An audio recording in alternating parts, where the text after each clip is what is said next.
Unified Waqf management empowerment efficiency and development यानी उम्मीद portal Bharat सरकार के अल्पसंख्यक मामलों के मंत्रालय द्वारा शुरू की गई एक महत्वपूर्ण पहल है, जिसका उद्देश्य देश भर में वक्फ संपत्तियों के प्रबंधन में शासन, पारदर्शिता और जवाबदेही को बढ़ाना है। उम्मीद सेंट्रल पोर्टल वक्फ संपत्ति डेटा को प्रबंधित करने के लिए एक केंद्रीकृत डिजिटल प्लेटफॉर्म की पेशकश करके उपयोगकर्ताओं को सशक्त बनाता है। ये पहल भारत में वक्फ प्रशासन के आधुनिकीकरण और इसे सुव्यवस्थित करने की दिशा में एक महत्वपूर्ण कदम है। आइए उम्मीद पोर्टल का भ्रमण करें। सबसे पहले वेब ब्राउजर को खोलें और उम्मीद पोर्टल पर जाएं। आपको उम्मीद पोर्टल का होम पेज मिलेगा। यहाँ आप विभिन्न टैब जैसे होम, अबाउट अस, वैधीकरण अधिनियम आदि देख सकते हैं। आइए हमारे बारे में टैब पर जाएं, यानी अबाउट अस।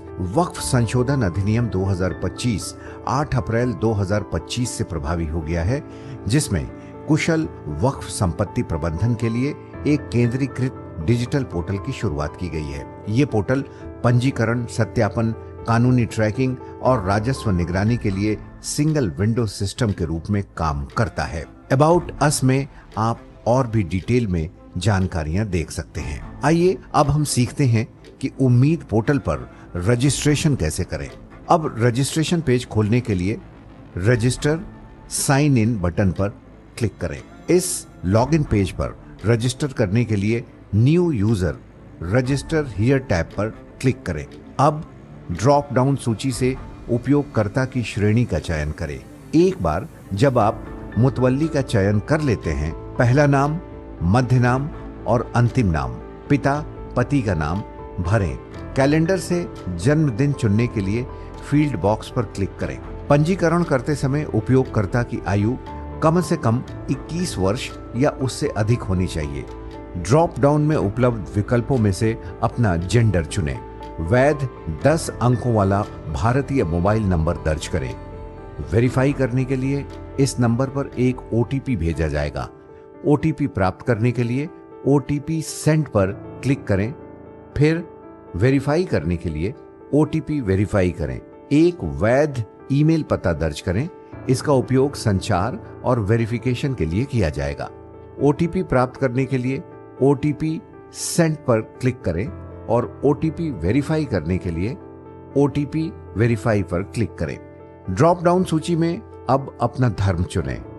जब आप मुस्लिम के रूप में अपना धर्म चुनते हैं, तब एक फील्ड यदि मुस्लिम संप्रदाय दिखाई देगी। ड्रॉप डाउन विकल्प सूची से संप्रदाय चुनें।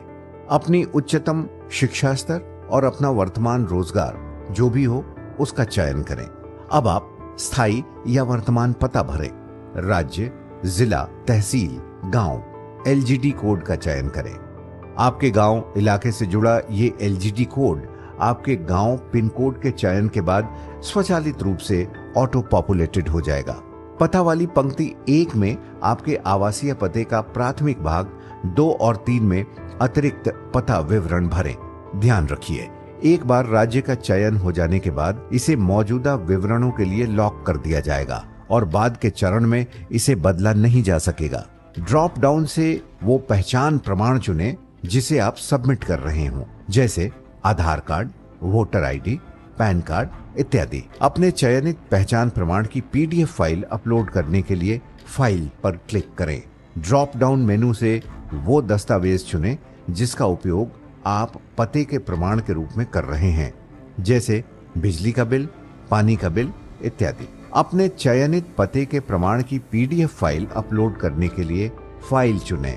अब अपना रीसेंट पासपोर्ट साइज का फोटो अपलोड करने के लिए फाइल चुनें। केवल जेपेग, पीएनजी या जेपीजी प्रारूप में 2 MB आकार तक का ही अपलोड किया जा सकता है। आधिकारिक नियुक्ति पत्र, विलेख या वक्फ बोर्ड आदेश अपलोड करने के लिए फाइल चुनें। केवल 10 MB तक की पीडीएफ फाइलें ही अपलोड की जा सकती हैं। अब कैप्चा कोड दर्ज करें। सब कुछ हो जाने पर सबमिट बटन दबाएं।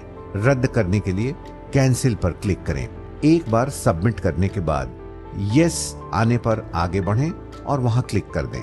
अब आपका रजिस्ट्रेशन हो गया। तो देखा आपने कितना आसान है ये काम। ऐसे और अधिक जानकारीपूर्ण वीडियो के लिए जो उम्मीद सेंट्रल पोर्टल से जुड़ा हुआ है, हमारे साथ जुड़े रहें। नमस्कार। अल्पसंख्यक कार्य मंत्रालय, भागीदारी से भाग्योदय।